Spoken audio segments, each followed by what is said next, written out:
Assalamualaikum everyone. Welcome to the YouTube channel homeopathy with doctor. आज मैं आपको एक इम्पॉर्टेंट होम्योपैथिक मेडिसिन अशोका के बारे में बताऊंगा। सबसे पहले मैं आपको बताऊंगा कि हमारे जिस्म में किस तरह एक्ट करती है। उसके बाद मैं सिम्टम्स के बारे में बताऊंगा कि कौन कौन सी सिम्टम्स होंगी तो आपको अशोका लेना चाहिए। उसके बाद हम डिजीज़ में और डोजेज़ के बारे में बात करेंगे कि किन डोजेज़ में ये इस्तेमाल की जा सकती है। सबसे पहले हम चलते हैं एक्शन की तरफ कि हमारे जिस्म में कहाँ एक्ट करती है। तो अशोका एक फ़ीमेल मेडिसिन है और ये फ़ीमेल में यूट्रस यानी बच्चादानी पर एक्ट करती है और हमारे मेंस्ट्रुअल साइकिल को नॉर्मल करती है। अगर उसमें कमी हो या ज़्यादती हो जाए तो उसे नॉर्मल लेवल पे मेंटेन करती है। उसके बाद अगर आपको ज़हनी थकान का मसला है या आप ज़हनी तौर पर या जिस्मानी तौर पर बहुत ज़्यादा थक जाते हैं तो अशोका उससे रिलीफ़ के लिए बहुत ज़्यादा इफ़ेक्टिव है। अब हम चलते हैं सिम्टम्स की तरफ कि कौन कौन सी सिम्टम्स होंगी तो आपको अशोका लेना चाहिए। सबसे पहले अगर एक अशोका की जो पेशेंट है वो बहुत ज़्यादा वेल बिहेव्ड होती है और जब उसे कोई बात बुरी लगती है तो बुरा लगने पर वो बहुत जल्दी रोने लग जाती है या उसे सर दर्द होता है माइग्रेन टाइप का, उसके एक तरफ दर्द होता है और सर दर्द से फटा जाता है, तो ये उसकी एक सिम्पटम है।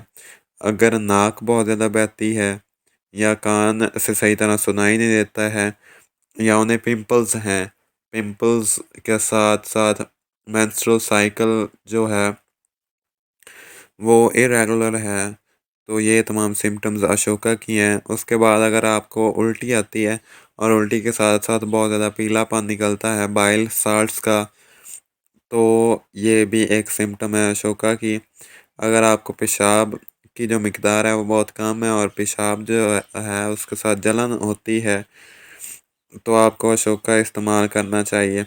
अगर आपके सर में दर्द रहता है मेंसेस ना होने की वजह से आप प्यूबर्टी तक पहुंच गई हैं लेकिन आपको मेंसेस नहीं होते जिसकी वजह से आपके सर में बहुत ज़्यादा दर्द रहता है तो आपको अशोका इस्तेमाल करना चाहिए। अगर आपके एचबी लेवल जो है ब्लड में बहुत ज़्यादा कम है, आपको एनीमिया का मसला है, तो आप अशोका के पेशेंट हैं। अगर आपको कमर में दर्द रहता है या आपके जिस्म में कहीं भी कोई दर्द होता है तो आप उससे रिलीफ़ के लिए भी अशोका इस्तेमाल कर सकती हैं। अब हम चलते हैं डिजीज़ेज़ की तरफ कि कौन कौन से डिजीज़ेज़ में इसे इस्तेमाल किया जा सकता है। सबसे पहले अशोका जो है वो हमेशा मदर टिंचर में इस्तेमाल करनी चाहिए। अशोका मेंसेस को नॉर्मल लेवल तक मेंटेन रखने के लिए, उनके साइकिल को नॉर्मल करने के लिए बहुत ही ज़्यादा इफ़ेक्टिव है। अगर आपके मेंसेस जो हैं वो इरेगुलर होते हैं और उसकी वजह से आपके सर में दर्द रहता है, आप में बहुत ज़्यादा चिड़चिड़ापन रहता है, आपको सर में माइग्रेन का मसला है, तो आप अशोका इस्तेमाल कर सकते हैं। उसके बाद अगर आपको कमर में दर्द रहता है और कमर दर्द की वजह से आप चिड़चिड़ापन रहता है, आपको कोई काम करने का जी नहीं चाहता, तो इन तमाम डिजीज़ेज़ में आप अशोका को इस्तेमाल कर सकते हैं। मैं उम्मीद करता हूँ कि ये वीडियो आपको अच्छी लगी होगी।